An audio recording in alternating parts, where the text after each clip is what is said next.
নমস্কাৰ, এই মুহূৰ্তত আহি পৰিছে ৰাতিপুৱাৰ কেইবাটাও গুৰুত্বপূৰ্ণ খবৰ।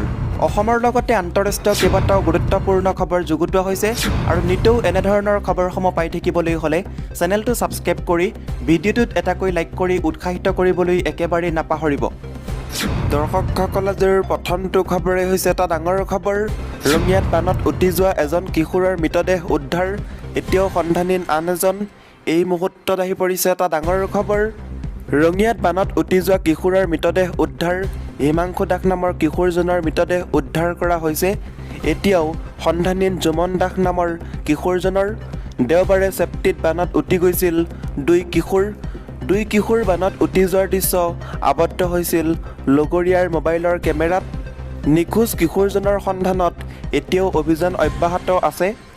২ নম্বৰ খবৰটি হৈছে বানপীড়িত অঞ্চলত কৰ্তব্যৰত আৰক্ষীক লাইফ জেকেট প্ৰদান কৰা হ'ব, পীযু হাজৰিকাৰ মন্তব্য। বানপীড়িত অঞ্চলত কৰ্তব্যৰত আৰক্ষীৰ জোৱানৰ বাবে লাইফ জেকেট প্ৰয়োজনীয়। চৰকাৰে এই বিষয়ত চিন্তা চৰ্চা কৰিছে। নগাঁৱত সংবাদ মাধ্যমৰ সন্মুখত এই মন্তব্য কৰে জলসম্পদ মন্ত্ৰী পীযু হাজৰিকাই। নগাঁও আৰক্ষী ছাউনীত বানত মৃত্যুবৰণ কৰা কামপুৰ আৰক্ষীৰ ভাৰপ্ৰাপ্ত বিষয়া সমুজ্জ্বল কাকতি আৰু আৰক্ষীৰ কনিষ্টবল ৰাজীৱ বৰদলৈৰ নশ্বৰ দেহত শ্ৰদ্ধাঞ্জলি জনাবলৈ আহি মন্ত্ৰীগৰাকীয়ে এই মন্তব্য কৰে। মন্ত্ৰীগৰাকীয়ে লগতে কয় যে মুখ্যমন্ত্ৰী হিমন্ত বিশ্ব শৰ্মাৰ নিৰ্দেশত তেওঁ ততাতৈয়াকৈ নগাঁৱলৈ আহিছে। আনহাতে কাৰ্বি লাংপি আৰু খান্দাং জলবিদ্যুৎ প্ৰকল্পই হুৰাহুৰে পানী এৰি দিয়াৰ ফলত মধ্য অসমৰ ৰাইজৰ চৰম দুৰৱস্থা হোৱা প্ৰসংগত সংবাদ মাধ্যমে সোধা প্ৰশ্নৰ উত্তৰত পীযু হাজৰিকাই কয়, এইবাৰ ডিমা হাছাওত অত্যাধিক বৰষুণ দিয়াৰ ফলতে মধ্য অসম এই অৱস্থা হৈছে। ফলত মধ্য অসমৰ ন অঞ্চলত বানৰ সৃষ্টি হৈছে। ইপিনে বানপানীত মৎস্য চিকাৰ কৰাৰ পৰা বিৰত থাকিবলৈকো ৰাইজক আহ্বান জনাইছে মন্ত্ৰীগৰাকীয়ে। ৩ নম্বৰ খবৰটি হৈছে জলপ্ৰলয়, ২৪ ঘণ্টাত ১১জনৰ মৃত্যু হৈছে। এই মুহূৰ্তত আহি পৰিছে এটা ডাঙৰ খবৰ। ২৪ ঘণ্টাত ১১জনকৈ লোকৰ মৃত্যু হৈছে। বানে সংহাৰী ৰূপ ধাৰণ কৰিছে অসমত। বিগত ২৪ ঘণ্টাৰ তথ্য প্ৰকাশ কৰিলে অসম চৰকাৰে। ভয়াৱহ বানৰ কবলত ৰাজ্যৰ ৪৭ লাখ লোক। চৰকাৰী তথ্যমতে ৪৭,৭২,১৪০জন লোক বানৰ কবলত। বানত ক্ষতিগ্ৰস্ত হৈছে ৫,৪২৪খন গাঁও।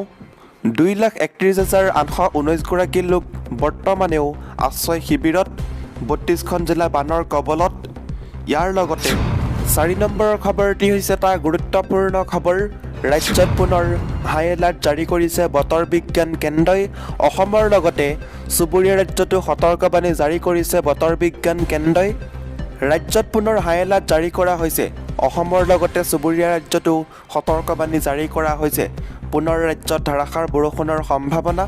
আগন্তুক ৪ দিনৰ বাবে ৰাজ্যত জাৰি কৰা হৈছে হাই এলাৰ্ট। বতৰ বিজ্ঞান কেন্দ্ৰই জাৰি কৰা এই সতৰ্কবাণী।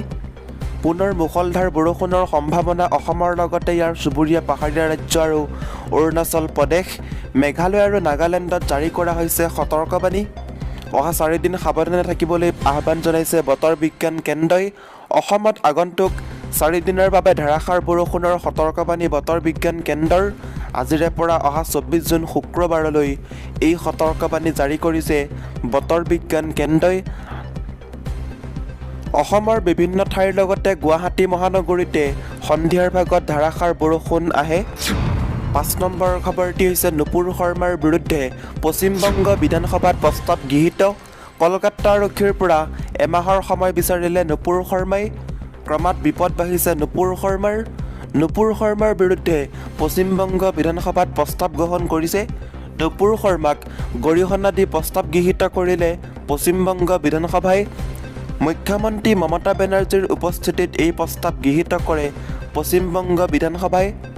নুপুৰ শৰ্মাক বৰ্তমানলৈ কিয় গ্ৰেপ্তাৰ কৰা নাই? বিধানসভাত এই মন্তব্য মুখ্যমন্ত্ৰী মমতা বেনাৰ্জীৰ। প্ৰস্তাৱ গৃহীত হোৱাৰ সময়ত সদন ত্যাগ বিজেপি বিধায়কৰ। ৬ নম্বৰ খবৰটি হৈছে ভয়ংকৰ ঘটনা সংঘটিত হৈছে। বুঢ়ীডিঙিত যাত্ৰীসহ উটি গ'ল বাহন।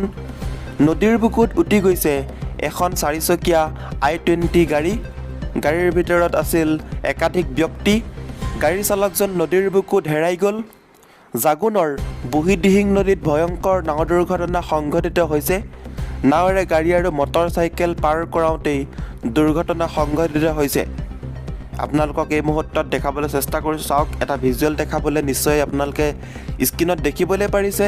এখন গাড়ী উটি গৈ আছে। এনেদৰে বানত বহু ক্ষয়ক্ষতি হোৱা পৰিলক্ষিত হৈছে। 7 নম্বৰৰ খবৰটি হৈছে পুনৰ গোৱালপাৰাত ভূমিস্খলন সংঘটিত হৈছে। এই মুহূৰ্তত আহি পৰিছে এটা ডাঙৰ খবৰ। ৰাজ্যত বানপানী আৰু ভূমিস্খলনে ভয়ংকৰ ৰূপ ধাৰণ কৰিছে। ইয়াৰ মাজতে দেওবাৰে পুনৰ গোৱালপাৰা চহৰৰ চন্দিয়ৰিয়াত সংঘটিত হয় ভূমিস্খলন। এই ভূমিস্খলনৰ ফলত 10টাতকৈ অধিক বাসগৃহৰ ক্ষতিসাধন হয়। স্থানীয় ৰাইজে প্ৰশাসনক খবৰ দিয়াত প্ৰশাসন আৰু দুৰ্যোগ প্ৰশমন বিভাগৰ লোক ঘটনাস্থলীত উপস্থিত হৈ পাহাৰৰ নামনিত বসবাস কৰি থকা লোকসকলক নিৰাপদ স্থানলৈ প্ৰেৰণ কৰে। বিপদ কেইবাদিনো ধৰি হোৱা নেৰানেপেৰা বৰষুণৰ ফলত এই ভূমিস্খলন সংঘটিত হয়। প্ৰশাসনে এই পৰ্যন্ত পাহাৰখনৰ ভূমিস্খলন ৰোধৰ বাবে কোনো ধৰণৰ স্থায়ী সমাধানৰ প্ৰতি গুৰুত্ব আৰোপ কৰা নাই বুলি স্থানীয় ৰাইজে অভিযোগ উত্থাপন কৰিছে। ইয়াৰ লগতে দৰ্শকসকল 7 নম্বৰ খবৰটি হৈছে বান ধুমুহাৰ মাজতে ভয়ংকৰ নাও দুৰ্ঘটনা সংঘটিত হৈছে।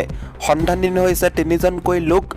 বান ধুমুহাৰ মাজতে চাপৰত ভয়ংকৰ নাও দুৰ্ঘটনাত সন্ধানহীন হৈছে 3জনকৈ লোক। সন্ধানহীন ৰহিম বক্স, পত্নী ৰহিমা বিবি আৰু নাতিনী মাছুমা। জীয়ৰীৰ ঘৰৰ পৰা উভতাৰ সময়তে নাও দুৰ্ঘটনাত পতিত হয়। চাপৰিৰ ফলিমাৰী 2য় খণ্ডৰ কলবাৰীৰ ধীৰবিলত এই দুৰ্ঘটনা সংঘটিত হৈছে। বৰ্তমানেও সন্ধান নাই 3জনকৈ লোকৰ। স্থানীয় লোকৰ অভিযান অব্যাহত আছে। ইয়াৰ লগতে দৰ্শকসকল আজিৰ 8 নম্বৰ খবৰটি হৈছে ভৰাবৰ নদীৰ বুকুক আবদ্ধ 5জন। বান ছিঙি যোৱাত খৰচোতা নৈৰ মাজত আবদ্ধ উদ্ধাৰ অভিযান আৰম্ভ কৰা হৈছে। বৰ্তমান সময়ত তামোলপুৰত অঘটন সংঘটিত হৈছে। মাছ মাৰিবলৈ গৈ বৰনদীৰ বুকুত আবদ্ধ 5গৰাকী কিশোৰ আৰু যুৱক। উদ্ধাৰ অভিযানত নামিছে SDRF আৰু নাগৰিজুলি আৰক্ষী। আজি পুৱা বৰনদীৰ বান এটা পাৰ হৈ মাছ মাৰিবলৈ গৈছিল কিশোৰ আৰু যুৱকৰ এটি 5জনীয়া দল।